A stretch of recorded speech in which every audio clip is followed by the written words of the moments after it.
Hey you guys, good morning. I hope you guys had a great weekend. I'm sorry I can't be there today, but we're gonna push on business as usual. So as you listen to me talk about these notes, please make sure you are copying them down into your notebook. I really wanted to continue a little bit about graphing and your experimental data information that we were talking about before. Again, a quick reminder, three types of graphs that we talked about before was a line graph, a bar graph, and a pie chart. If you remember, a line graph shows trends over time. Your independent variable goes on your x-axis, your dependent variable goes on your y-axis. If you remember, a bar graph is great for anything that is counted data. And your pie chart is great for showing percentages of a whole or pieces of a pie.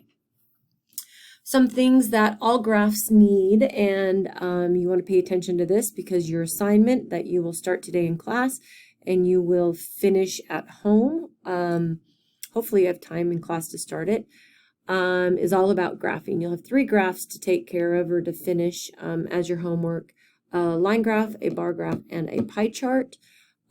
As a reminder, all graphs need a title, so look at the data, look at your independent variable, your dependent variable, and decide what your information is displaying and come up with a title that is short and sweet and to the point. Your independent variable is always placed on the x-axis, and that is usually the first column or the column that is on the left-hand side. You're going to find your data for your independent variable. Independent variable always does need a label, so make sure that you're labeling it. So, for instance, if you have time, you would write time and then in parentheses, something like this. So something in parentheses, it would be seconds or minutes when you label it. Your next one is your dependent variable, which also, of course, that's going to be plotted on the y-axis. This variable is placed on the y-axis. Usually length and size, and you need to make sure length or size, and you need to make sure that you have a label at all times.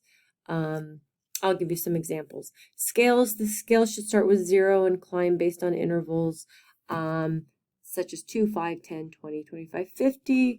You have to use the entire graph. Graphs are visual displays of information, so you should be able to make your graph as large as possible so it's easier to interpret the information. And last but not least, right here, if you have a key or if you have more than one line on a graph, you're going to probably have to color code each line and then provide a key that goes along with it. Let me give you an example here. So if we're talking about a line graph here, the first thing that we are going to want to take a look at is we need to figure out what is our independent and dependent variable. This guy is my independent variable. It's furthest to the left, and time is always the independent variable. That makes this guy right here, the height of the flowers. This information is your dependent variable. So the first thing you're going to do is you're going to see the maximum number, the maximum value you have in your independent variable, and then you're going to count over how many boxes you have. 1, 2, 3, 4, 5, 6, 7, 8, 9, 10. So if I went one per one box, that would not use much of my graph. That would get me to 10. So I am going to, every 2 boxes, I am going to label my graph. 1, 2, 3. I'm just going to rise in increments of 1, 7, 8, 9, and 10. So that works out perfect. That really spreads out my graph. Now I'm going to look at my dependent variable. Oh, I'm going to want to label this. So I'm going to say time. And I am going to make this time in days. There we go. Okay, so I'm going to do the same thing here. 200 is my maximum number. I'm going to count my boxes. 1, 2, 3, 4, 5, 6, 7, 8, 9, 10, 11, 12, 13, 14, 15, 16, 17, 18, 19, 20. That works out great. So I would take my calculator, or I can do this in my head. I'm going to do 200 divided by 20, and that's going to tell me to rise in increments of 10. So this would be 10, 20, 30, 40, 50, so on and so forth. So now you're going to go across 1 and up 5 and put a dot, across 1, up 5, and I'm going to put a dot, over 2 up 15, over 2 up 15 would be right about here, over 3 up 45, over 3 up 45, I'm going to put a dot, and I will continue to do that, and then I will eventually connect my dots. So that's a review of how to scale and plot a line graph. One more thing I want to take a look at is I want to take a look at some information that you're going to see on your homework assignment. So on the second page of your homework assignment, there's a reading on your reading on bar graphs and pie charts. So I want to briefly go through the information. This is the exact same information right here that you have on your assignment that you're going to be taking home. It says, suppose that the movies you saw last year have been recorded in the table below. Make a bar graph and a pie chart of this information on your separate sheet of graph paper. The sub should give you a half a sheet of graph paper. On the graph side, do your bar graph, and on the other side of it, make a pie chart. I want to specifically, well, let's talk about both of them. It says the bar graph should show the number of movies seen each month. So for your bar graph, you are going to use your months, and you are going to figure out how many people attended the movies per month.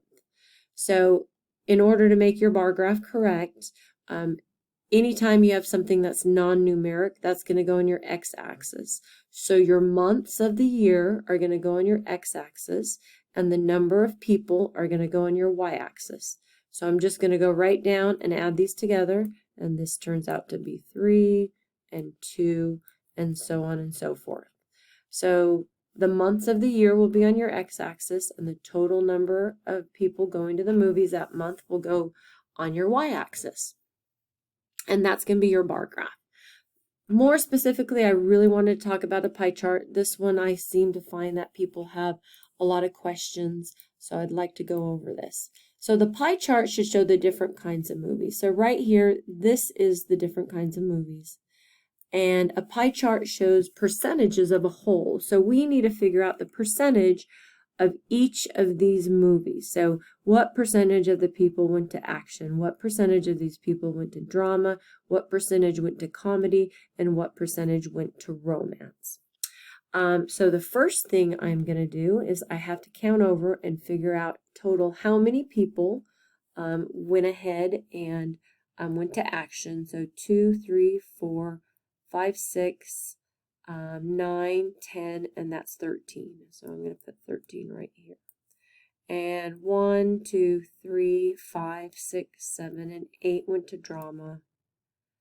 And 1, 2, 3, 4, 5, 6, and 7 went to comedy.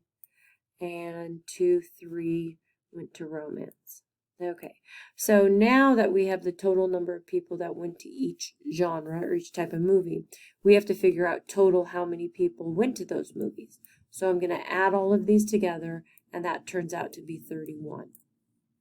So to find what percentage, now don't forget everything's out of 100%, what percentage each of these are, I'm going to do in my calculator, I'm going to do 13 divided by 31, and I'm going to multiply it by 100.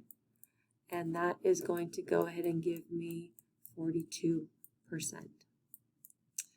And I'm going to do the same thing for drama, and I'm going to do 8 divided by 31 times it by 100, and that's going to give me approximately 26%.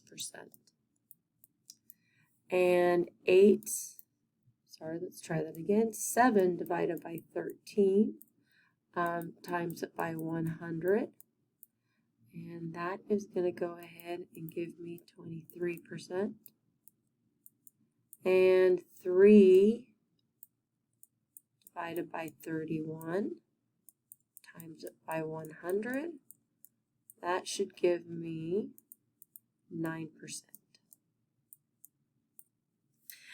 So that should add up to be 100. So now I have my percentages to make the pies on my chart. The easiest way to make a pie chart is make your circle, and if you can find something to use to circle it, make a good circle, that's great. I like to take a pencil and I like to make a really light dotted line. So I have 4 pieces of the pie. Each pie is 25%. So that makes it really easy to figure out where I should put things. I'm going to start with this one. I got 26%, and that's drama. So if this is 25%, then I'm just going to go just a little bit above, and I am going to make this right here my 26%. So I can now erase my dotted line. Whoops. We want to put that back. There we go. There's my 26%. And then let's see, I got 23%. I've got 9%. I've got 42%. So 42%. So this is probably going to be about 49% because this is just a little over.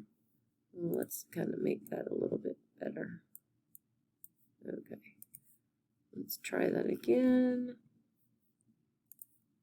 Just make it over 25 just a little bit. There we go. So that would make this 49%. So let's go ahead and take him a little bit off. Oops. Let's try that again. There we go. So let's make him right about here. And this is going to be my 42%. And then I have 9 and 23%. So then this is 25%. So let's just take a little bit off there. And that kind of gives you an idea of how you might make your pie graph. Of course, color in each of the pieces of pie and put your percentage on there, and you'll be good to go. I just wanted to give you a heads up on the assignment. The line graph, just read the information.